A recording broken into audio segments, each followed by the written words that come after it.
آپ حضرات پڑھے لکھے ہیں، سمجھدار ہیں، سکولنگ کی ہوگی، اس کے بعد پھر اپنے ٹریننگ کے دوران آپ کی کلاسیں ہوئی ہوں گی، یہ بھی سمجھے ایک کلاس ہے. اور جو کلاس ہے تو اس کے معنی یہ ہے کہ آپ کو بڑی توجہ کے ساتھ سننا ہوگا، اور جب واپس آپ اپنے کمروں میں جائیں گے تو وہاں نوٹ کر لیں کہ اس میں یہ باتیں آئی ہیں. اور وہ بات چونکہ میری نہیں ہے، نہ کسی انسان کی ہے، وہ خود ہی آپ کو سمجھ میں آ جائے گا کتنی عظیم اور کتنی قیمتی بات ہے. حضرات، دنیا میں ہر انسان جو بولنا جانتا ہے زندگی بھر بولے گا. دنیا میں ہر انسان جو چلنا جانتا ہے، جو چلنے کے لیے پاؤں رکھتا ہے، وہ چلے گا. دنیا میں ہر انسان جس کی آنکھ ہے وہ آنکھ دیکھے گی اور زندگی بھر دیکھے گی. یہ انسان کی باڈی کے تمام اعضاء ساری زندگی کام کریں گے. دماغ کا کام سوچنا ہے، پاؤں کا کام چلنا ہے، ہاتھوں کا کام کرنا ہے، آنکھوں کا کام دیکھنا ہے، زبان کا کام بولنا ہے.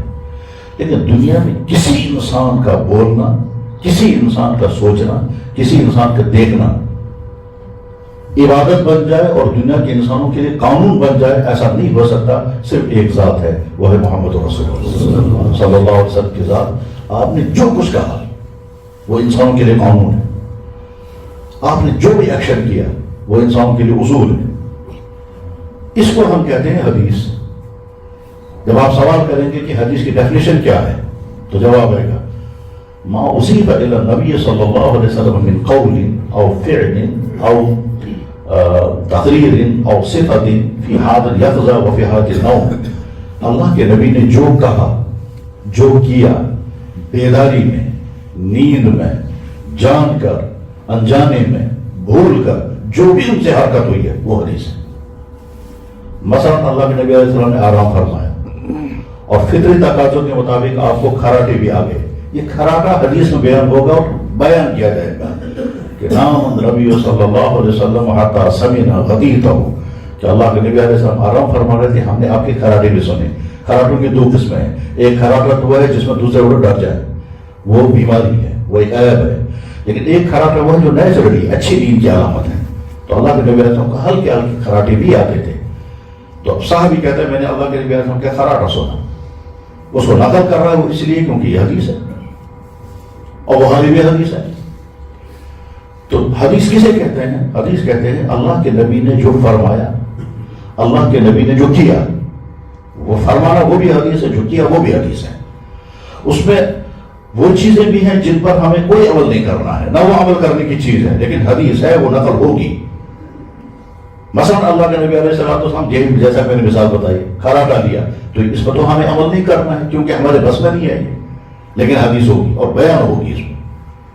یا مثلا بخاری شریف میں حدیث ہے کہ اللہ کے نبی علیہ السلام نے مسواک کیا، زبان پر مسواک رگڑا تو آ کی آواز آ گئی، اور وہ حدیث میں موجود ہے. فسمعنا ہم نے کی آواز سنی. تو اس کے معنی یہ نہیں کہ ہم سب لوگ یہی کریں گے، جان بوجھ کر کے کریں گے، لیکن حدیث میں ہے. تو دنیا میں صرف ایک ذات ایسی ہے جناب رسول اللہ صلی اللہ علیہ وسلم. ان کا کہنا بھی اللہ کا فیصلہ، ان کا دیکھنا بھی اللہ کا فیصلہ، ان کا چلنا بھی اللہ کا فیصلہ. ان کی ہر حرکت جو ہے وہ قانون ہے دنیا کے انسانوں کے لیے، اور وہ ہدایت ہے، اور اسی لیے کو ریکارڈ بھی کیا گیا. ورنہ دنیا کسی انسان کی ساری چیزیں ریکارڈ ہو ہی نہیں سکتی. لیکن آپ علیہ السلام نے اگر باتھ روم کے اندر بھی کوئی کام کیا وہ بھی ریکارڈ میں ہے. میں اس کو بیان نہیں کر سکوں گا اس وقت، لیکن باتھ روم کے اندر آپ کی پرائیویٹ زندگی ہے، پرائیویٹ ٹائم گزار رہا ہے، وہاں اگر آپ نے کوئی کام کیا تو وہ بھی ریکارڈ میں ہے. اور ازواج مطالعات اس کو بیان کرتی ہیں. اس میں بعض چیزیں وہ ہیں جن کو بیان کرنا آسان نہیں ہے، مشکل ہے. لیکن ازواج مطالعات یہ سمجھتی تھی کہ بھائی یہ امت کی امانت ہمارے پاس ہے، کہ ہم نے اللہ کے نبی علیہ السلام کو بسترے میں کس طرح سے سوئے دیکھا، باتھ روم میں کیا کرتے ہوئے دیکھا، وہ سارا انہوں نے بیان کر دیا. دنیا میں کسی قوم کے پاس حدیث کا سرمایہ نہیں ہے. حدیث کسے کہتے ہیں؟ جس شخص نے مذہب لایا، اس شخص نے خود کیا کہا اور اس شخص نے خود کیا کیا، اس کو کہیں گے ہم حدیث. کسی کے پاس نہیں.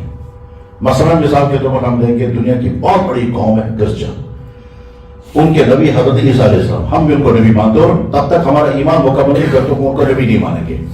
ان کو نبی نہ ماننے کا حکم ہمارے قرآن میں ہمارے نبی نے فرمایا، ہم بھی ان کو نبی مانتے ہیں. لیکن وہ خاص طور پر کہتے ہیں کہ ہم انہی کے مذہب پر ہیں. ٹھیک ہے، بہت اچھا. اب اگر وہ خود جاننا چاہیں یا ہم ان سے معلوم کریں حضرت عیسیٰ علیہ السلام کی کوئی ایک بات ہے بتاؤ جو ان کی ورڈز میں ہوگی یا میننگ ہوگی یا ان کا کوئی ایکشن بتاؤ وہ کھانا ایسے کھاتے تھے، کپڑے ایسے پہنتے تھے، بات انہیں ایسے کی، چلتے ایسے تھے، کپڑے ایسے پہنے ہیں، جوتا ایسا پہنے، کوئی ایک چیز دکھاؤ تاکہ ہم سوچیں کہ نبی کا عمل ہے یہ، ہم بھی کریں گے اس بات. کوئی ریکارڈ نہیں، کہیں کوئی ریکارڈ نہیں. لیکن اس کے مقابلے میں جناب رسول اللہ صلی اللہ علیہ وسلم ایک ایک چیز ریکارڈ میں ہے، کوئی چیز چھپی بھی نہیں ہے. یعنی اس پر بھی ہمارے یہاں ڈسکشن ہوتا ہے کہ اللہ کے نبی کا نالین کیسا تھا، وہ چمڑا کہاں سے آیا تھا، وہ بنایا کیسے گیا، اس کا سائز کیا تھا. آپ کو تعجب ہوگا 50 کتابیں لکھی گئی ہیں عربی زبان میں صرف اللہ کے نبی علیہ السلام کے نالین پر، عربی زبان میں، باقی زبانوں کا مجھے نہیں معلوم. خیر، تو میں حدیث سناتا ہوں جس حدیث کے لیے میں ساری ترکیب بیان کی. یہ حدیث کے تمام بڑی بڑی کتابوں میں ہے. اس کتاب میں سب سے اہم ترین کتاب ہمارے یہاں جو پڑھتے ہیں اور پڑھاتے ہیں اس کو ہم کہتے ہیں بخاری شریف. اس میں یہ حدیث ہے، کئی جگہ پر ہے. تو حدیث کے کچھ الفاظ میں سناتا ہوں، اس کے بعد میں ترجمہ کروں گا، اس میں پھر ہمارے لیے ویسے ہی کیا ہوگا. ان رسول اللہ صلی اللہ علیہ وسلم قال سبعۃ یظلهم اللہ تعالی فی ظلہ یوم لا ظل الا ظلہ امام عادل شاب نشا فی عبادۃ اللہ ورجل دعته امرأة ذات جمال وحسب فقال انی اخاف اللہ ورجلان تحابا فی اللہ اجتمع علیہ واستفترقا ورجل ذکر اللہ خالیا ففاضت عیناہ الى آخر او کما قال علیہ الصلوۃ والتسلیم. اللہ کے نبی علیہ السلام ارشاد فرماتے ہیں کہ قیامت کے دن جب کوئی سایہ نہیں ہوگا. کیوں نہیں ہوگا سایہ؟ اس لیے کہ ساری دنیا اتر پتھر ہو چکی ہوگی، پہاڑ ختم ہو چکے ہوں گے، درخت گر چکے ہوں گے، بلڈنگیں کہیں کھڑی ہوں گی، زمین چٹیل میدان ہوگا، اوپر آسمان سے نیچے زمین، بالکل ایسے جیسے صحرا، نیچے صحرا ہے اوپر آسمان ہے اور کوئی چیز نہیں ہوگی. نہ بیٹھنے کی جگہ ہوگی، نہ سسانے کی جگہ ہوگی، نہ جوتے ہوں گے، نہ کپڑے ہوں گے. تو اس ایسے پریشانی کے عالم میں، اور وہ ایک دن یا 2 دن کا معاملہ نہیں، 50,000 سال کا ایک دن ہے، اور وہ طے ہے، وہ آنا ہی آنا ہے. اس 50,000 سال کے ایک دن میں ہم کو وہاں جمع ہونا ہے. جو جہاں سے ہوگا چل کر کے وہاں پہنچنا ہے. یہ قیامت کہاں پر قائم ہوگی؟ ملک شام میں. اور دنیا میں جہاں سے لوگ ہوں گے وہاں سے جمع ہو کر کے وہاں آئیں گے. کتنا کس طرح سے چلیں گے؟ چلنا ہوگا، ننگے پاؤں، ننگے جسم، نہ کھانا نہ پینا. انسان چاہے گا کہیں ملے تو مل نہیں سکے گا. تو اس ایسی صورتحال کے اندر ایمان والوں کے ساتھ کیا معاملہ ہوگا اس کی تفصیلات الگ ہیں. اللہ کے نبی ارشاد فرماتے کہ 7 انسان اس دن عرش کے سائے کے نیچے ہوں گے جس دن کہیں کوئی سایہ نہیں ہوگا. اور ایک حدیث میں اللہ کے نبی علیہ السلام نے فرمایا 7 انسان اس دن اللہ کے اپنے سائے کے نیچے ہوں گے جس دن کوئی سایہ نہیں ہوگا. اللہ کا اپنا سایہ اور عرش کا سایہ، اس کی ڈیٹیل ابھی نہیں بتا سکتا میں، شارٹ میں ہم یاد رکھیں گے کہ قیامت کے دن 7 انسان خاص سائے کے نیچے ہوں گے جہاں نہ بھوک، نہ پیاس، نہ گرمی، نہ سردی، نہ پریشانی، کچھ نہیں ہوگی.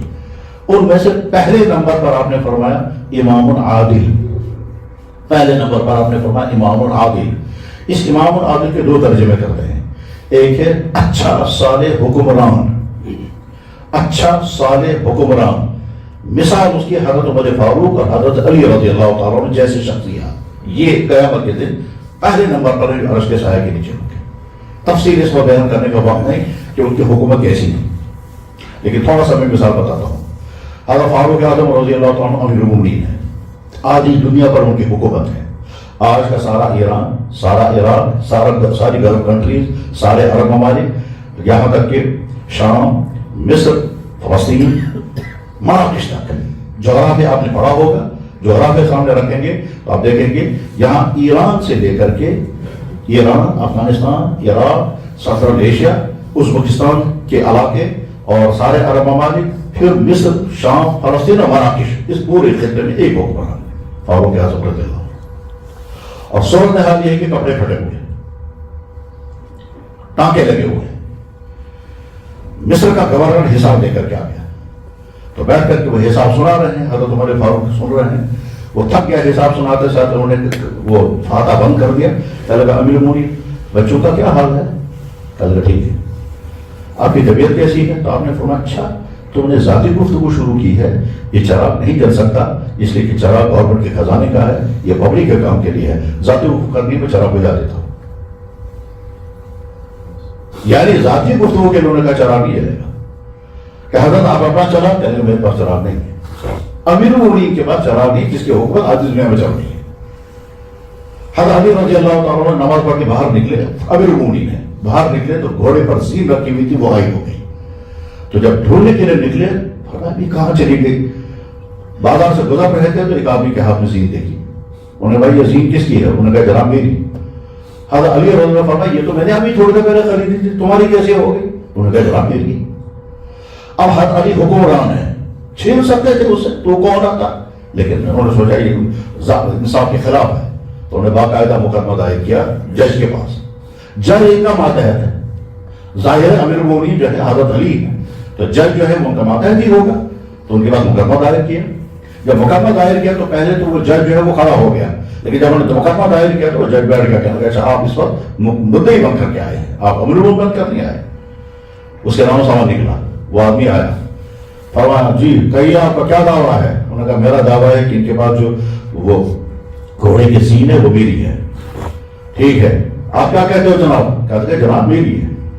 انہوں نے کہا آپ گواہ پیش کریں، تو انہوں نے کہا ایک گواہ ہے حضرت حسن، اور حضرت حسن کے بارے میں اللہ کے نبی نے فرمایا کہ جنت کے جوانوں کا سردار ہے، اور بخاری میں حدیث ہے۔ حضرت قاضی جج نے کہا جناب بیٹے کی گواہی باپ کے حق میں نہیں ہو چلتی، ضابطۂ شہادت یہ ہے کہ بیٹے کی گواہی باپ کے حق میں معتبر نہیں ہے۔ انہوں نے کہا آپ حسن کی گواہی قبول کرنے کو تیار نہیں؟ انہوں نے کہا حسن کی گواہی میرے سارا آنکھوں پر، مگر آپ کے حق میں نہیں، کیونکہ آپ کا بیٹا ہے، دوسرا گواہ لگی۔ انہوں نے کہا دوسرا گواہ میرا غلام ہے۔ انہوں نے پوچھا کیا کہتے ہو تم؟ کہنے لگے جناب میں گواہی دیتا ہوں یہ ذرا جو ہے عظیم جو ہے یہ نہیں کی ہے۔ قاضی کہتا ہے جناب آپ کے پاس ایک گواہ ہے، دوسرا گواہ لائیے تو آپ کے حق میں فیصلہ ہوگا۔ انہوں نے کہا دوسرا گواہ میرے پاس نہیں ہے، حسن کی گواہی آپ مان لیں۔ انہوں نے کہا میں مان سکتا ہوں مگر اسلام کے اصول کے خلاف ہوگا، اس لیے میں نہیں مان سکتا۔ ان سے کہا بھائی آپ کیا کہتے ہو؟ کہا جناب میں قسم کھانے کو تیار ہوں زیرہ میری ہے۔ انہوں نے کہا قسم کھاؤ؟ اس نے تورات کی قسم کھا کر کہا وہ یہودی تھا کہ زیرہ میری ہے۔ تو قاضی شریح ان کا نام تھا، اور آپ کو تعجب ہوگا قاضی شریح کے لکھے ہوئے فیصلوں کی فائل اقوام متحدہ کے عدالتی پورشن میں آج بھی قاضی شریح کے لکھے ہوئے فیصلے۔ اسلامی تاریخ میں جو بڑے بڑے جج گزرے ہیں ان میں قاضی شریح بھی گزرے ہیں، اور وہ 60 سال جج رہے ہیں۔ حضرت عمر نے ان کو جج بنایا تھا۔ خیر حضرت علی نے کہا ٹھیک ہے اسلامی قانون کے مطابق اس کے حق میں فیصلہ ہو گیا، میں تسلیم کرتا ہوں۔ حضرت علی امیر المومنین ہے، امیر المومنین کا بیٹا گواہ ہے، امیر المومنین کا غلام گواہ ہے، امیر المومنین کے ماتحت جج ہے، اور فیصلہ ہو رہا ہے جھوٹے انسان کے حق میں۔ چنانچہ نکلے باہر جا کر کے اس نے پکڑا کہ میرے جناب مجھے تھوڑے زنا کا مسئلہ تھا نہ گواہی کا، میں تو چیک کر رہا تھا آپ کے ہاں انصاف کتنا ہے، میں یقین کرتا ہوں میں یہودی ہوں، امیر المومنین میرے مقابلے میں تھے، امیر المومنین کا گواہ میرے مقابلے میں تھا، ان کا گواہ میرا، اور 4 سچوں کے بیچ میں جھوٹے کے حق میں فیصلہ ہو گیا، زنا بھی آپ کی ہے اور آپ مجھے مسلمان بناتے ہیں، میں یہی چیک کرنے کے لیے آیا تھا۔ تو اللہ کے نبی نے کیا فرمایا؟ 7 آدمی قیامت کے عرش کے سائے کے نیچے ہوں گے۔ پہلے نمبر پر حکمران جو عدل و انصاف کے طور حکمرانی کرے گا، امام عادل۔ امام عادل کا ایک ترجمہ یہ ہے جس کی ذرا سی تفصیل میں نے بتائی کہ وہ حکمران جو اپنی ذات کے لیے نہیں، اپنے گھر کے لیے نہیں، اپنے مفادات کے لیے نہیں، بلکہ عوام کے لیے جیے اور اپنا قربان۔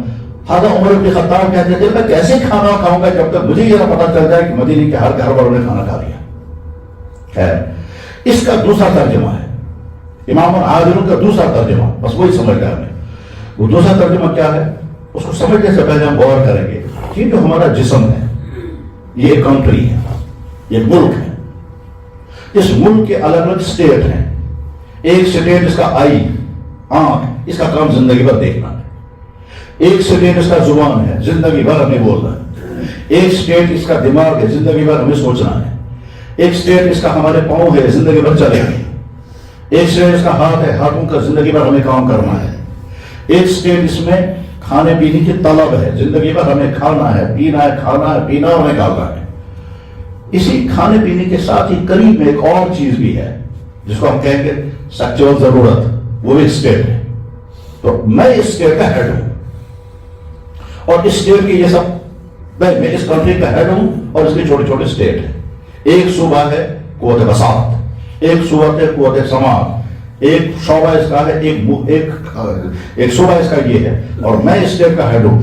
زندگی بھر میں اپنی آنکھوں کا غلط استعمال نہ کروں، زندگی بھر میں اپنے دماغ کا غلط استعمال نہ کروں، زندگی بھر میری جیب میں جو پیسہ ہے اس کا غلط استعمال نہ کروں، زندگی بھر میں غلط طریقے سے پیسہ جیب میں نہ ڈالوں، زندگی بھر اپنے پیٹ میں غلط چیز نہ کروں، زندگی بھر میں اپنے سیکسول پاور کا غلط استعمال نہ کروں۔ اس کا مطلب یہ ہے کہ میں نے اپنی اس کنٹری کے ساتھ انصاف کیا، امام عادل میں بھی قیامت کے دن عرش کے سائے کے نہیں ہوں گا اگر میں اس میں کامیاب ہو گیا۔ اور یہ آسان نہیں، بہت مشکل ہے کہ جناب زندگی بھر ہم اپنے آنکھوں کا کنٹرول کر کے، خاص طور پر آج کی سوسائٹی میں جناب زندگی بھر ہم اپنے ہاتھوں سے غلط پیسہ نہ دیں، غلط جگہ پر پیسہ خرچ نہ کریں، غلط چیزیں نہ سنیں، غلط چیز نہ سوچیں، غلط چیز کے لیے نہ چلیں، غلط حرکتیں اپنے ہاتھوں سے نہ کریں، غلط جگہ پر سائن نہ کریں، غلط بلیں نہ بنائیں، غلط نہ تولیں، غلط ہر جگہ، اور یہ بڑی استعمال ہوتی ہے۔ تو اب اگر ہم زندگی میں کامیاب ہو گئے اس جسم کو غلطی سے بچانے میں، ہم نے آنکھوں کا غلط یوز نہیں کیا، ہم نے کانوں کا غلط استعمال نہیں کیا، ہم نے زبان کا غلط استعمال نہیں کیا، ہم اپنے دماغ کا غلط یوز نہیں کر رہے، تو ہم امام عادل ہیں اپنے اس چھوٹے سے ملک، اس کا ہر انسان بہت ملک ہے، ہماری باڈی ہمارا ملک ہے، ہمیں اس کو ٹھیک طرح سے چلانا ہے۔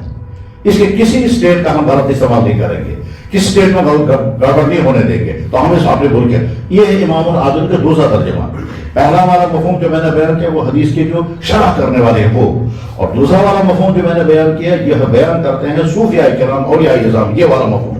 بس پہلا آدمی قیامت کے دن عرش کے سائے کے نیچے ہوگا، پہلا یہ۔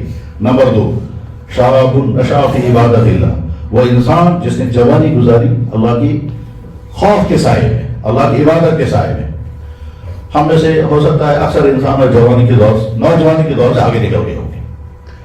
نوجوانی کب شروع ہوتی ہے اور جوانی کب شروع ہوتی ہے یہ تو خیر میڈیکل سائنس کا چیپٹر ہے، لیکن ہم سمجھتے ہیں نوجوانی کا آغاز ہوتا ہے 12-13 سال کی عمر میں، 25 سال کی عمر تک نوجوانی رہتی ہے، 25 سال کے بعد جوانی آتی ہے، مکمل جوانی، اور یہ 40-45 سال، کچھ لوگوں تک 40 سال رہتی ہے، کچھ 45، زیادہ 50 سال، اس کے بعد میں ڈھلنا لگتا ہے۔ اب اس کے بعد پھر ادھیڑ عمر ہوگی، 60 سال کے بعد میں بڑھاپا ہے۔ یہ ہے انسان کی زندگی کی 4 پورشن۔ تو اللہ کے نبی نے فرمایا کہ وہ شخص جو جوانی کی سرحد میں داخل ہوا اب گناہوں کا دور شروع ہوا۔ اس سے پہلے وہ نہیں جانتا تھا میل فیمیل کیا ہوتا ہے، اب اس کے بعد میں وہ مائل ہونے لگے گا۔ اس سے پہلے وہ نہیں جانتا تھا کہ چور، یعنی اب جو جوانی کی زندگی شروع ہوگی، یہ جوانی کی زندگی میں اب ایک طرف سے اس کے باڈی کے تمام طاقتیں اپنی بلندی پر آ گئی، اس کے بعد یہی آپ نے ارشاد فرمایا کہ وہ جوان جس نے جوانی غلط کاموں سے بچا کر گزاری ہوگی وہ قیامت کے عرش کے سائے کے نیچے پڑی، بہت مشکل ہے۔ ایک دوسری حدیث میں اللہ کے نبی نے فرمایا کہ قیامت کے دن 5 باتوں کا حساب دینا ہوگا، ان میں سے ایک ہی کہ جوانی آپ نے کیسے گزاری۔ تو دوسرے نمبر پر وہ، پہلے نمبر پر عادل حکمران، دوسرے نمبر پر وہ شخص جس نے جوانی گزاری اس حال میں کہ کوئی گناہ ہونے نہیں دیا، اور اگر گناہ ہو گیا تو فوراً توبہ کر لیا، اللہ مجھ سے غلطی ہوگی میں معافی چاہتا ہوں۔ 2 ہو گئے۔ نمبر 3، اللہ اکبر، آپ نے ارشاد فرمایا کسی انسان کو کسی خوبصورت عورت نے گناہ کا آفر کیا، کسی انسان کو کسی خوبصورت عورت نے گناہ کی دعوت دی، اور وہ خوبصورت عورت کوئی کمی والی نہیں تھی، یعنی خاندانی اعتبار سے بھی اچھی ہے، شکل و صورت کے اعتبار سے بھی اچھی ہے، اور اس شخص نے کہا میں اللہ سے ڈرتا ہوں، میں نہیں کر سکتا، تو یہ شخص قیامت کے دن عرش کے سائے کی نیچے ہو جائے گا۔ جو ٹیکسٹ ہے میں وہ سناتا ہوں، رجل، ایسا انسان، دعت ہو، جس کو دعوت دی، آفر کیا، امرأتن، عورت نے، ذات جمال، خوبصورت، و حسب، اونچے خاندان کی، فقال، اس نے جواب میں کہا انی اخاف اللہ، میں اللہ سے ڈرتا ہوں، میں نہیں کر سکتا۔ اگر ہم آج تک اس امتحان سے بچے ہوئے ہیں تو الحمدللہ، اللہ کرے آئے کبھی بچے، لیکن مشکل امتحان ہے۔ ایک تو ہے انسان کے دل میں، نفس میں شیطان نے یہی سبارہ کرو پیچھا، اور اگر ہم نے اپنے آپ کو کنٹرول میں رکھا اور وہاں سے آفر آ گیا اور رکاوٹ کوئی نہیں تو جناب آسان نہیں ہوگا، بہت مشکل ہوگا۔ اتنا مشکل ہے کہ اللہ تعالیٰ شانوں نے اس کے لیے رول ماڈل دکھانا ہے۔ تو حضرت یوسف علیہ السلام کا واقعہ قرآن میں بیان کیا، اسی لیے کہ یوسف علیہ السلام کو ملک کی فصل لے لی، زلیخا کا نام قرآن میں نہیں ہے، عام طور پر کہتے ہیں زلیخا تھی، وہ چلیے زلیخا ہی ہو، قرآن میں تو کہا ایک عورت تھی جو ملک مصر کے سربراہ کی بیوی تھی، یہ تو طے ہے۔ تو سربراہ کی بیوی ملک کے فصل لے لی ہوتی ہے، تو عزیز مصر کی بیوی خود ہی یہیں سے آفر کر رہی ہے، اور آفر ہی نہیں کر رہی، اس نے گھیر گھار کر کے وہاں پہنچایا جہاں بچنے کی کوئی شکل نہیں تھی۔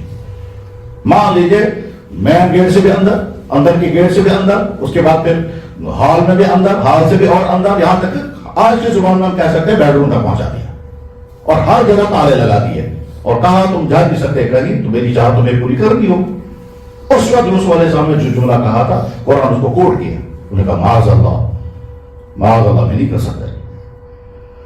تو تیسرے نمبر پر وہ شخص جس کو کسی عورت نے گناہ کی دعوت دی، اس نے کہا میں اللہ سے ڈرتا ہوں، میں نہیں کر سکتا یہ۔ تیسرے پہلے نمبر پر امام عادل، دوسرے نمبر پر جوان، تیسرے نمبر پر یہ شخص، چوتھے نمبر پر، اس چوتھے نمبر پر ہم سب آ سکتے ہیں اگر ہمت کریں گے، کوشش کریں گے۔ کیا فرمایا اللہ کے نبی نے؟ وہ شخص جس نے تنہائی میں بیٹھ کر کے سوچا، غور سے سنیں، وہ شخص جس نے تنہائی میں بیٹھ کر سوچا اللہ نے میرے ساتھ کیا معاملہ کیا۔ اب یاد آئے گا اسے، ایک تو فل باڈی بھی دی، نہ اندھا بنایا، نہ بہرا بنایا، نہ گونگا بنایا، نہ پاگل بنایا، ٹھیک، اور ایمان بھی عطا کیا، ایمان والے کے گھر میں پیدا کیا، یہ بھی ٹھیک ہے۔ اس کے بعد پھر میں نے پڑھا، کم پڑھا یا زیادہ پڑھا لیکن 12 ڈگری مجھے ملی، پھر اس کے بعد جاب بھی مل گیا اور بہت اچھا جاب مل گیا۔ اب اگر وہاں غلطی ہے تو میری وجہ سے ہوگی، اور اگر میں غلطیوں سے بچ کر جاب کروں گا تو کر سکتا ہوں، اور صحت بھی ہے، خوشی بھی ہے، جاب بھی ہے، ملازمت بھی ہے، پیسہ بھی ہے، ایمان بھی ہے، باڈی میں کوئی کمی نہیں، تو سب کچھ اللہ نے دیا۔ کتنا احسان کیا مجھ پر اللہ نے، بے ایمان بھی نہیں بنایا، بے روزگار بھی نہیں رکھا، بے اولاد بھی نہیں رکھا، بے گھر بھی نہیں رکھا، اب نارمل بھی نہیں رکھا، عزت بھی دی، خاندان دیا، بیوی بچے بھی دیے، یہ سب کچھ اللہ نے مجھے دیا۔ یہ بات تو صحیح ہے اور اس کا انکار بھی نہیں کر سکتا، ٹھیک ہے صاحب۔ اور اس کے بعد پھر دوسرا پورشن سوچے گا میں نے کیا کیا کیا آج تک، اور گناہ بھی ہوئے ہیں، آنکھ سے بھی ہوئے ہیں، زبان سے بھی ہوئے ہیں، کہیں پیسوں کا بھی گڑبڑ ہوا ہوگا، لینے میں بھی دینے میں بھی، خرچ بھی کر جگہ ہوئے ہوں گے۔ سوچتے سوچتے یار ایک گناہ تو وہ بھی ہوا ہے، وہ تو کسی کو پتہ ہی نہیں ہے، ماں باپ کو بھی پتہ نہیں ہے، میرے بھی بچوں کو بھی پتہ نہیں ہے۔ یہ سوچتے سوچتے پھر خیال آیا اللہ نے پردہ رکھا ہے، ایک طرف سے اتنی احسانات مجھ پر کیے اور دوسری طرف سے میری غلطیوں پر پردہ رکھا ہے، سارے عزت سے مجھے دیکھ رہے ہیں، ان کو کیا پتا اندر میرے اندر کیا کیا ہے۔ میں الگ سے کہتا ہوں ہم میں سے سارے صاحب ہوتے ہیں، ایک مولانا صاحب ہے، ایک مفتی صاحب ہے، ایک پیر صاحب ہے، ایک امام صاحب ہے، ایک افسر صاحب ہے، اور اندر سب کا کیا کیا ہے، اگر وہ کھل جائے تو کوئی صاحب نہیں رہے گا۔ وہ تبھی تک ہم صاحب ہے جب سب کا پردہ ہے۔ ایک شوہر صاحب ہے وہ تب تک ہے اگر، تو اب سوچتا رہا بندہ کہ اللہ نے میرے ساتھ کیا کیا معاملہ کیا، اور پھر میری غلطیاں ہوئی، پھر میری سزا بھی نہیں دی۔ یہ سوچتے سوچتے آنکھوں میں آنسو آ گئے، تو بس میڈل مل گیا اب کو، قیامت کے دن عرش کے سائے کے نیچے پہنچے۔ رجل، وہ شخص، ذکر اللہ خالیا، تنہائی میں بیٹھ کر سوچتا رہا وہ اللہ کو، اللہ نے میرے ساتھ کیا معاملہ کیا ہے۔ اس میں ایک پورشن اور سوچنا چاہیے، جن کو مصیبتیں آئیں ان کو سوچیں فلانے کو یہ ہوا، میرے ساتھ بھی تو ہو سکتا تھا، فلانا کڈنی فیلئر ہے، میرے ساتھ بھی تو ہو سکتا تھا، فلانے کو جوان بیوی مر گئی، میرے ساتھ بھی تو ہو سکتا تھا، فلانے کو یہ حادثہ ہو گیا، کوئی قانونی سزا لگ گئی، ہمارے ساتھ بھی غلطی ہو سکتی تھی، فلانے کو ایکسیڈنٹ ہو گیا، اتنا بڑا کیس چڑھ گیا بیچارے پر، حالانکہ وہ نہیں چاہتا تھا کہ کچھ واقعہ دوسروں کا سوچ کر اپنے بارے میں سوچے گا، میرے ساتھ بھی ہو سکتا تھا لیکن اللہ نے مجھے بچایا۔ فلانے کو گاڑی میں ایکسیڈنٹ ہو گیا، سوچے ہم بھی گاڑیاں چلاتے ہیں، زندگی ہوگی چلاتے ہوئے، چاہے اپنی چاہے کسی اور کی، ہم تو آتا بچے ہوئے ہیں۔ تو غرض یہ کہ اللہ نے کیا رویہ ہمارے ساتھ رکھا وہ سوچا، ہم نے کیا کیا غلطیاں کی اس کو سوچا، پھر سر نے اللہ نے جتنا ہمارے ساتھ بہتری کا معاملہ کیا، جتنا ہمیں شکر پڑنا چاہیے تھا ہم نے نہیں کیا، اور ہم نے جتنی خطائیں کی ہیں اس پر جتنی معافی مانگنی چاہیے تو اس نے نہیں، اللہ نے اس پر سزا دی نہ اس پر سزا دی۔ یہ سوچتے سوچتے آنکھوں میں آنسو آ جانا چاہیے، وہ آئے گا جب آپ احساس ایمانی احساس کے ساتھ رات کو تنہائی میں اٹھیں، وضو کر کے کمرہ بند کر اندھیرا کر دیں، پھر بیٹھ کے سوچیں اگر میں ایمان والے کے گھر میں پیدا نہ ہوتا تو میں کہاں ہوتا، اگر مجھے جاب نہ ہوتا، بے روزگار ہوتا تو میری حالت کیا ہوتی، اگر میں ابنارمل ہوتا باڈی کے عمل سے تو میں کہاں ہوتا، یا تو پاگل خانے میں یا کہیں اسپتال میں۔ کووڈ کی بیماریوں میں کتنے لوگوں کا کیا حال ہوا، آج بھی دنیا میں ہسپتال میں جا کر کے دیکھیں کیسے کیسے بیمار ہیں. مجھے تو نہیں ہوا ایسا. تو اتنا سب اللہ کی اللہ کی مہربانیوں عنایتوں احسانات کو سوچا اور اپنی کمیوں کوتاہیوں کو سوچا, پھر سے اللہ نے پردہ رکھا, سزا نہیں دی. اور یہ سوچتے سوچتے آنکھوں میں آنسو اگر آئے تھے اور کوششیں کریں تو بس اللہ کے نبی نے فرمایا یہ آدمی بھی قیامت کے دن عرش کے سائے کے نیچے ہوگا. 4 آدمی ہو گئے. 5واں آدمی وہ 2 آدمی جن کے آپس میں محبت ہے صرف اللہ کی. جناب انسانوں کا انسان کے ساتھ تعلق ہوتا ہے مفادات کی بنیاد پر, خود غرضی کی بنیاد پر, ضرورت کی بنیاد پر. رشتہ داری ہے لہٰذا تعلق رکھنا ہے. فلاں آدمی جو ہے وہ کلیگ رہا ہے, تعلق رکھنا ہے. فلاں آدمی سے بزنس کا معاملہ ہے, تعلق رکھنا ہے. لیکن کوئی ایسا انسان ہے جس کے ساتھ مجھے کوئی تعلق نہیں مگر اس کے باوجود مجھے اسے محبت ہے اور اسے محبت ہے, اس کو کہتے ہیں اللہ کے لیے محبت, خالص اللہ کے لیے محبت. اس میں کوئی دوسرے کو مفاد نہیں ہے. تو جن 2 آدمیوں کو صرف اللہ کے لیے آپس میں محبت ہوگی, یہ ایمان والا ہے, یہ شریف ہے, یہ نیک ہے, مجھے اس سے محبت ہے, مجھے لینا اس سے کچھ نہیں ہے, اس کو بھی مجھ سے لینا کچھ نہیں ہے مگر مجھے بڑی محبت ہے اس سے. میں ایک دفعہ کلاس میں بچوں کو سمجھا رہا تھا تو میں سمجھا تھا تم کو کیسے میں محبت دکھاؤں گا. تو میں نے مثال دی, میں نے کہا دیکھو ایک آدمی تھا وہ پہلے ایمان سے محروم تھا, چھوٹا بچہ, وہ کسی اچھے مسلمان گھر میں رہا, انہوں نے بڑی شفقت کی اس کے ساتھ, وہ مسلمان ہو گیا, باہر مسلمان ہو گیا. اس کے بعد پھر انہوں نے اس کو دین پڑھنے کے لیے بھیجا تو بہت بڑا عالم بن گیا. پھر بہت بڑا عالم بن گیا تو اس کے بعد پھر اس نے بہت سارے مدرسے قائم کیے. پھر بہت سارے مدرسے قائم کرنے کے بعد پھر وہ بہت بڑا ولی بھی بن گیا. پھر پتہ نہیں کتنے لوگوں میں کن کن علاقوں میں اس نے دین کا بہت بڑا کام کیا اور آخر میں وہ ہجرت کر کے مدینہ شریف گئے. اور مدینہ شریف میں جا کر کہتا تھا یا اللہ میں تو اس قابل نہیں تھا, میں تو کہاں سے پیدا ہوا تھا, اب میں اس لیے یہاں آیا ہوں کہ کم سے کم آپ کے نبی کا دیدار کرتا رہوں اور جب میری وفات ہو جائے تو اس قبرستان میں دفن ہو جاؤں جس قبرستان میں آپ کے نبی کے پاؤں مبارک پہنچے. چنانچہ وہ وہیں بیٹھا. اب وہاں بیٹھنا مشکلات تھی تو اس نے کیا کیا, بڑی مشکل سے 2-3 مرلے زمین کرایہ پر لی اور وہاں ساگ اگانا اور بکری پالی, بکری کا دودھ اور مدینہ شریف کی زمین کا ساگ, یہ اس کی غذا تھی. اللہ ہوا. ایک مرتبہ خوش قسمتی ہم بھی وہاں مدینہ شریف میں حاضر تھے, اللہ تعالیٰ پہنچائے وہ سب کو پہنچائے. تو جناب اس نے ہم کو بھی بلایا, اب وہ بہت بڑے بزرگ ہیں, بعد میں اسی مدینہ شریف میں دفن ہو گئے. تو اب دیکھیے کہاں سے چلا ہے وہ, ایک ایسے گھر سے جہاں ایمان نہیں تھا, وہاں سے نکلا, ٹھیک, پھر وہ مسلمان, پھر عالم بنا, پھر بزرگ بنا, پھر ہزاروں لوگوں کو پڑھایا سکھایا, پھر مدینہ شریف ہجرت کر کے چلا گیا, پھر مدینہ شریف میں بہت کام کیا, پھر وہاں کی سرزمین میں دفن ہو گیا. آج اگر ہمیں وہ ملے گا تو کتنی محبت سے ہم اسے ملیں گے, جی چاہے اس سے ملے, ہم کیوں ملیں گے, ایمان والا ہے, ہمارا اس سے کوئی مفاد ہے. تو اللہ کے لیے کسی سے محبت, اللہ کے لیے کسی سے تعلق اور کوئی مقصد نہیں. بس اللہ کے نبی نے فرمایا کہ جو 2 آدمی آپس میں صرف اللہ کے لیے محبت کریں, اسی اللہ کی وجہ سے. میرے اس دوست نے غلطی کی, مجھے نفرت ہو گئی اس سے, یار آپ نے یہ غلطی کیوں کی, اور بعد میں سے توبہ کر لی اور ٹھیک ہو گیا تو مجھے پھر محبت ہو گئی. تو اس کا مطلب یہ ہے کہ میری محبت اور میری نفرت اپنی ذات کے لیے نہیں تھی, اس کی اچھائی کی بنا پر مجھے اس سے محبت ہے, اور اس کی غلطی کی وجہ سے مجھے نفرت ہو گئی. میں نہیں آتا آپ کے پاس, آپ نے یہ غلطی کیوں کی, میں نے سنا یار آپ ایسا کرتے ہو, آپ نہیں آتا. میں اللہ کے لیے محبت ہے بس. اور اس کے بعد پھر 6واں آدمی وہ انسان ہے کہ جو اللہ کے راستے میں مال خرچ کرے, کسی غریب کو دے اس طرح سے کہ دائیں ہاتھ سے دے, بائیں ہاتھ کو بھی پتہ نہ چلے, یہاں تک کہ وہ غریب جب آگے ملے گا تو اس کو احساس نہیں ہونا چاہیے کہ میں اس کو دیکھا وہ حقارت سے, کل میں نے اس کو پیسہ دیا تھا. یاد رکھنا چاہیے جب انسان دوسرے پر احسان کرتا ہے مالی, تو اپنے اندر بڑائی آتی اور اس کو سمجھتا ہے مجھ سے پاس ہے. یاد رکھنا چاہیے جب ہم کسی کا کوئی کام کریں اپنے کو بڑا نہیں سمجھنا چاہیے, بلکہ ہمارے یہاں تو کتابوں میں لکھا ہے کہ جب تم سڑکوں سے گزرو اور وہاں سڑک صاف کرنے والے, جھاڑو دینے والے سڑک صاف کر رہے ہوں گے, ان کو اپنا محسن مانو, کیونکہ اگر وہ سڑک صاف کرنے والے نہیں ہوں گے تو ہمارے سڑکوں کا کیا بنے گا. ہم جو اپنے شہروں کو صاف ستھرا دیکھیں تب جب کوئی سڑک صاف کر رہا ہے اس کو حقارت سے مت دیکھو, اور اگر تم نے حقارت سے دیکھا تو اللہ فرماتے ہیں میں طاقت رکھتا ہوں اس کو تیری جگہ پہنچاؤ تو اس کو اس کی جگہ پر رکھتا ہے. تو کیوں اپنے آپ کو کبر میں مبتلا کیے ہوئے. بس یہاں سے ایک بات اور سمجھ لیں, جب کسی انسان کو کسی مصیبت میں دیکھیں, کسی بھی مصیبت میں, فوراً شکر کرنا چاہیے اللہ آپ کا احسان ہے کہ آپ نے ایسی مصیبت میں مجھے نہیں ڈالا. اور اس وقت اور زیادہ ڈرنا چاہیے اللہ سے جب وہ شخص ایسا ہو جسے مجھے دکھ پہنچایا. مثلا فرض کیجیے کسی نے مجھے بہت تکلیف پہنچائی, یہ میرا پڑوسی ہے, میرا رشتہ دار ہے, میرا کلیگ ہے, اسے مجھے بہت دکھ پہنچایا، یا میرا افسر ہے اسے مجھے دکھ پہنچایا، تکلیف پہنچائی، ظلم کیا، ستایا، اور میں کچھ نہیں کر سکا، یا تو شریف تھا یا کمزور تھا، کچھ کر نہ سکا۔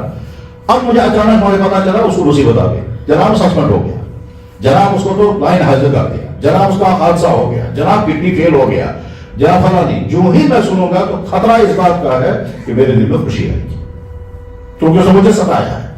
اس ظلم کی وجہ سے میرے دل میں خوشی آئے گا، اچھا کیا، اچھا ہو گیا، دیکھا میرے ساتھ کیا کیا، یہ نہیں ہونا چاہیے، ہے مشکل مگر نہیں ہونا چاہیے۔ کیوں؟ ہو سکتا ہے اللہ تعالیٰ فرمائیں گے وہ بھی میرا بندہ، تو بھی میرا بندہ، اس کو مصیبت آئی تو کیوں خوش ہو گیا؟ یاد رکھ میں اس کو نکاح کر کے تجھے پھنسا سکتا، اس کو کہنا چاہیے یا اللہ اس نے مجھے بہت ظلم کیا، مگر آج میں نے سنا اسے پریشانی آ گئی، یا اللہ پر رحم کر، تو جواب آئے گا میرے بندے اس پر رحم کروں گا یا نہیں کروں گا، تجھ پر ضرور کروں گا، کیونکہ تو نے اس حال میں بھی اس کے لیے رحم مانگا جبکہ اس نے تو پر ظلم کیا تھا۔ اس میں بھی تو نے بڑائی دکھائی اپنی، یہ تیری گریٹنس ہے کہ تو نے اس حال میں بھی کہا کہ اس پر رحم کر۔ اگر تو نے، اور یہ بھی ہو سکتا ہے کہ اس نے چونکہ تجھے ستایا، اسے ستانے کی وجہ سے میں نے اس کو سزا دلوائی، اسے ستانے کی وجہ سے میں نے اس کو مصیبت میں ڈالا، لیکن بہرحال تو اب بھی کہہ رہا ہے اس پر رحم کر، اس کو رحم کروں گا یا نہیں کروں گا، تجھ پر تو ضرور کروں گا۔ لہذا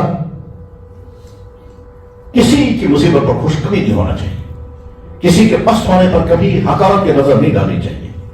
کسی کو مصیبت میں دیکھا، دیکھ خدا نے کیا کیا، یہ ہتھائی اسی قابل نہیں، ہرگز نہیں۔ میں بات ختم کر رہا ہوں، مجھے یاد آ گیا، حدیث سنا کر ختم کرتا ہوں۔ اس سے پتا چلے گا کہ ہمارا رویہ کیا ہونا چاہیے، لیکن ہے معیار بہت زیادہ اونچا، اس معیار پر کھڑا ہونا بہت مشکل ہے، بہت ہی مشکل ہے۔ لیکن بات سنا کر ختم کرتا ہوں۔ اللہ اکبر، جناب رسول اللہ صلی اللہ علیہ وسلم سفر کر رہے ہیں، طائف سے سفر سٹارٹ کیا، جیرانہ پہنچنا ہے، یہ مکہ مکرمہ کے آس پاس کی جگہ ہے۔ طائف مشہور ہے، تقریباً 60-70 کلومیٹر دور ہے، جیرانہ 20-30 کلومیٹر کے فاصلے پر ہے۔ جیرانہ بھی بہت اہم ترین مقام ہے، وہاں کی بہت ساری خصوصیات ہیں جو اس کو بیان کرنے کا وقت نہیں۔ طائف تو ہے ہی طائف سے اللہ کے نبی صاحب آ رہے ہیں جیرانہ، اور راستے میں رات ہو گئی، رات گزارنی ہے۔ وہاں کی سرزمین، نیچے پتھر، پہاڑ، ریل، اوپر سے آسمان، نہ کہیں درخت ہے، کہیں جھاڑیاں چھوٹی موٹی، بس باہر کہیں راستے میں رات گزارنی ہے، اندھیرا ہے، لائٹ نہیں ہے، تو آرام کیا سب لوگوں نے۔ اب اللہ کے نبی علیہ السلام کسی جگہ آرام فرما رہے ہیں، رات کے اندھیرے میں ایک صحابی اٹھے اپنی ضرورت کے لیے، تو وہاں سے گزرے تو ان کے پاؤں سے ٹھوکر لگ گئی جناب رسول اللہ صلی اللہ علیہ وسلم کے پاؤں مبارک کو، اندھیرا تھا۔ تو اللہ کے نبی صلی اللہ علیہ وسلم بیدار ہو گیا، فرمایا یا عبداللہ اوجعتنی، او اللہ کے بندے چوٹ مار دی تم نے۔ ترجمہ اس کا یہ ہو سکتا ہے کشمیری میں ترجمہ کریں گے، ہو خدا سے نمانا لوگ ایسے سکو او اللہ کے بندے چوٹ لگ گیا، کون ہو تو، یا بھائی دیکھ کر چلتے یار کس طرح سے چوٹ لگ، بس یہ جملہ فرمایا یا عبداللہ اوجعتنی، او اللہ کے بندے مجھے تکلیف ہو گئی۔ اب جب اس نے سنا تو سمجھ گیا یہ تو حضور تھے، اس قدر شرمندگی تاری ہو گئی، اس قدر پریشانی ہو گئی اسے کہ وہ نہ چلنے کے قابل، باہر ہوتے ہوتے وہ واپس آ گیا، سوچنے لگا کیا کروں گا۔ اب تائی اسے کیا، کل صبح ہی جاؤں گا، جا کر کے معافی کروں گا، حضرت مجھ سے غلطی ہو گئی، اندھیرے میں ایسا ہو گیا۔ اور ہوتا یہ کوئی انہونی نہیں ہے، گھر میں بھی ہو سکتا ہے، مسجد میں کبھی اعتکاف میں لوگ ہوتے ہیں، تبلیغ والے مسجد میں آتے ہیں، لائٹ بند کر کے سو گئے، صبح کو کوئی آدمی اٹھا چل رہا تھا تو ٹھوکر لگ گئی، ہو سکتا ہے، اور جان بوجھ کر نہیں، لیکن تھا وہ بڑی پریشانی کی حالت ہے کہ میں صبح اٹھتے ہی جا کر معافی مانگوں گا۔ بس اب میرے بھائیوں، میں خود بھی اور آپ بھی دل کے کاموں سے سنیں، دل کے کاموں سے سنیں۔ جناب رسول اللہ صلی اللہ علیہ وسلم سوچتے رہے کہ میں نے جو بات اسے کہی ہے وہ پریشان ہو گیا ہوگا، میں نے کیوں کہا اس سے، وہ تو پریشان ہو گیا ہوگا۔ اب حضور سوچ رہے ہیں صبح جو ہی ہو جائے گی میں اسے جا کر معافی مانگوں گا، اور بھائی صاحب میں جو جملہ بول گیا تو اس سے تمہیں تکلیف ہوئی ہوگی بھی معافی، وہ سوچ رہا ہے میں معافی مانگوں گا، اور حضور سوچ رہے ہیں کہ میں معافی مانگوں گا۔ اللہ کے نبی علیہ السلام کس چیز کی معافی مانگ رہے ہیں، وہ کوئی غلط بات نہیں، بات تو صحیح تھی۔ اچھا آپ نے کوئی زیادہ ڈانٹ ڈپٹ بھی نہیں کی، برا بھلا بھی نہیں کہا، برا بھلا تو آپ کی زبان میں آ ہی نہیں سکتا۔ آپ نے حق بات کہی، ہم بھی کہیں گے، اور اس کو کوئی دل کی بات نہیں کہیں گے. صبح وہ سوچ رہا ہے جاؤں نہ جاؤں، جاؤں تو شرمندگی ہوگی. ساتھ میں ڈر اور بھی تھا اسے، اور وہ یہ کہ اللہ کے نبی علیہ السلام کی شان اقدس میں کبھی بھی کوئی گستاخی ہوتی تو فوراً آیت آ جاتی تھی. یہ طے ہے، بہت ساری آیتیں قرآن کی ایسی ہیں کسی سے کچھ غلطی ہو تو فوراً آیت آ گئی، بڑے بڑے صحابہ کے بارے میں.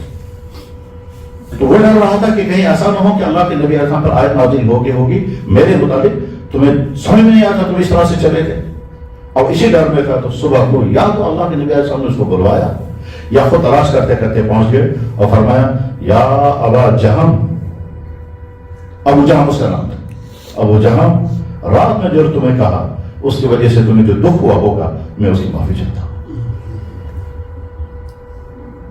میرے بھائیوں ہم اس نبی کے ہم امتی ہیں، یقیناً امتی ہیں. ہمارا رویہ ہمارے ماں باپ کے ساتھ، ہمارے بھی بچوں کے ساتھ، ہمارے پڑوسیوں کے ساتھ، ہمارے احباب کے ساتھ، اپنی کلیگوں کے ساتھ، اپنے اوپر اپنے نیچے والوں کے ساتھ، ساری مخلوق کے ساتھ بس ایسا ہونا چاہیے کہ ہم سے کسی کو تکلیف نہ ہو. ٹھیک، میں حدیث کو پھر دوبارہ بیان کرتا ہوں اور اسی وقت ختم کرتے ہیں.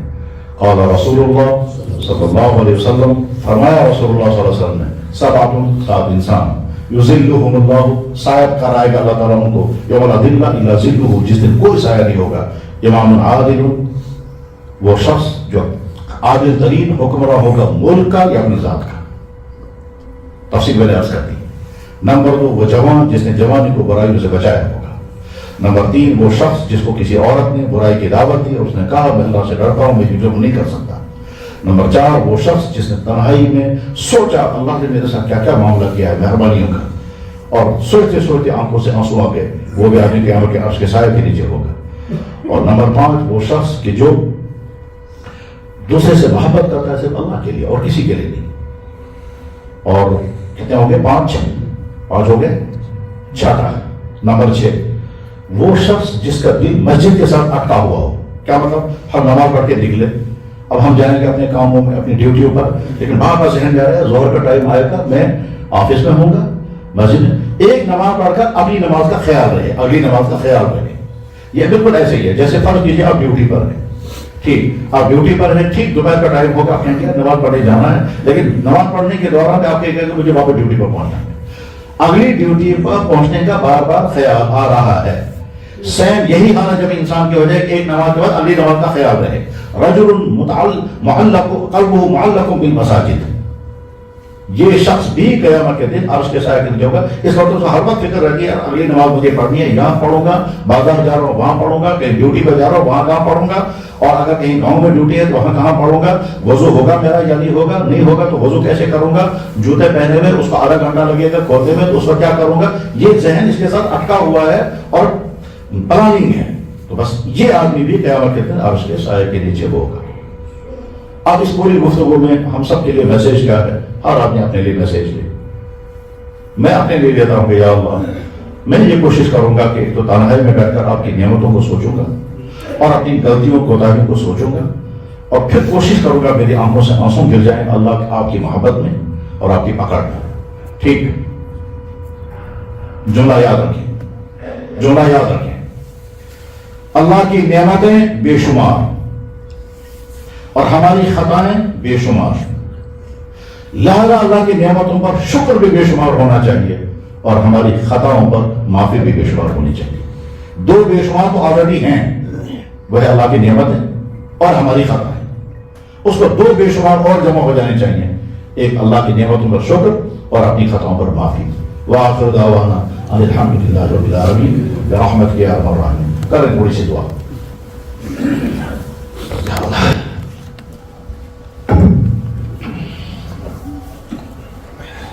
اللهم صل على سيدنا محمد وعلى سيدنا محمد كما صليت على ابراهيم وعلى ال ابراهيم انك حميد مجيد. یا اللہ، ہم نے حدیثوں میں پڑھا ہے، بیان بھی کیا، کتابوں میں موجود ہے.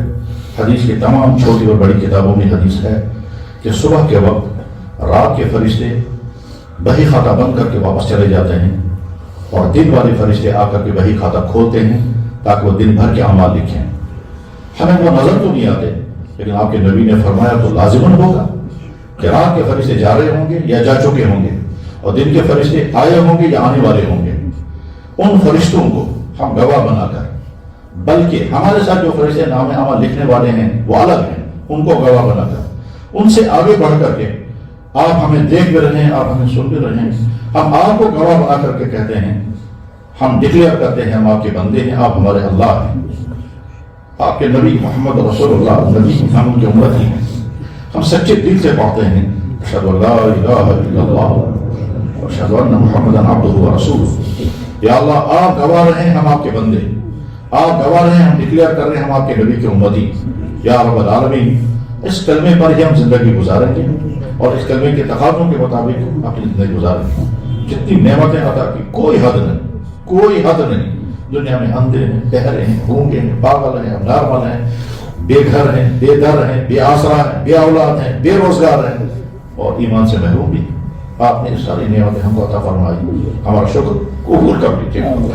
ہماری کمیوں کوتاہیوں کی کوئی حد نہیں، تنہائیوں میں، اپنے کمروں میں، گاڑیوں میں، پارکوں پر، چوراہوں میں، سڑکوں پر، فنکشنوں میں، دفتروں میں، کہاں کیا کیا کیا، کہاں کس سے ملے، کہاں کیا لیا اور کیا دیا، یا اللہ کہاں کیا کیا کیا ہے، بہت کچھ بھول گیا، کچھ یاد ہے، اس میں جو یاد آتا ہے تو اندر اندر شرمندہ ہوتے ہیں کہ اولاد سنیں گے تو کیا کہے گی، بیویاں سنیں گے تو کیا کہیں گی، دوست سنیں گے تو کیا کہیں گے، نیچے والے اوپر والے سنیں گے تو شرمندگی ہوگی، مگر آپ نے سب پر پردہ رکھا ہے، کسی کو پتہ نہیں کس نے کیا کیا۔ جب آپ نے پردہ رکھا ہے تو معافی چاہتے ہیں، معاف کر دیجیے اور اگلی زندگی ہماری ہر طرح سے کامیاب بنا دیجیے اور کامیابی کے لیے جو کچھ ہونا چاہے وہ ہمیں نصیب کر دیجیے۔ یا اکرم الاکرمین، ہم، ہمارے والدین، ہماری اولادیں، ہمارے بھائی، ساری امت، تمام انسان، یا اکرم الاکرمین سب کو خیر نصیب فرما، سب کو خیر نصیب فرما، سب کے لیے جو خیر ہے وہ سب کو عطا فرما، یا جو ایمان والے ہیں ان کے لیے جو خیر ہے وہ نہیں عطا فرما، جو ایمان سے دور ہیں ان کے لیے جو خیر ہے وہ نہیں نصیب فرما، یا رب العالمین، یا رب العالمین۔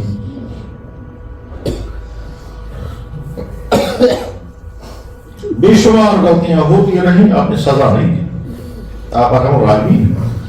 آپ نے خود اپنے بارے میں کہا میرے بندو میں نے اپنے ذمہ لازم کر رکھا ہے کہ بندوں پر رحم کرنا اگر ان سے غلطی ہو جائے، اور آپ کا رحم اس کا ثبوت ہم خود ہیں، ہم خود ہیں۔ ہماری آنکھوں سے غلطیاں کتنی مرتبہ ہوئی، آپ نے یہ آنکھوں کے لائق تو نہیں چھینی، ہمارے ہاتھوں سے کتنی مرتبہ غلطیاں ہوئی ہوں گی، ہاتھوں کو شر تو نہیں کیا، ہم نے پیسہ ہو سکتا ہے کتنی جگہ غلط طریقے سے لیا ہوگا، غلط جگہوں پر خرچ کیا ہوگا، پھر بھی آپ نے ہم کو سزا دی نہیں۔ یا اللہ وہ کام بھی کیے ہوں گے جو اوپن ہو جائے تو بے عزت ہو جائے، مگر آپ نے عزت باقی رکھی۔ یا اللہ یقیناً آپ ارحم الراحمین ہیں، ہمارا وجود ثبوت ہے کہ آپ ارحم الراحمین ہیں۔ ہم معافی چاہتے ہیں اور آئندہ زندگی ہر طرح سے کامیاب زندگی چاہتے ہیں۔ ہماری نسلوں کو، ہمارے بچوں، ہر ایک کے جو مسائل ہیں وہ مسائل حل کر دیجیے، ہر ایک کے گھر کی جو ضروریات ہیں وہ ضروریات پوری کر دیجیے۔ یا اللہ ہر ایک کو ہر شر سے بچا دیجیے۔ یا اکرم الاکرمین و ارحم الراحمین، ہر ایمان والے، ہر انسان کی جو حاجت ہے، جو ضرورت ہے وہ پوری فرما دیجیے۔ ہماری سب سے بڑی حاجت ہم اچھے ہدایت والے، ایمان والے بنے، اچھے انسان بنے، یا اللہ محبتوں والے بنے، کسی پر ظلم کرنے والے، کسی کو ستانے والے، کسی کو چھینے والے نہ بنے، ہم رحمت بنے، جہاں رہے رحمت بنے، اور جب ہم دنیا سے جائیں تو جن کے ساتھ ہم رہے وہ کہیں کہ کتنا اچھا تھا یہ، ایسا نہ ہو کوئی کہے کہ بہت خراب تھا، دفع ہو گیا۔ یا اللہ ایسا بننا ہمیں نصیب فرما۔ ہمارے نبی نے جتنی دعائیں مانگی ہیں وہ ساری دعائیں ہمارے حق میں قبول فرما۔ سبحان ربک رب العزت عما یصفون، سلام علی المرسلین۔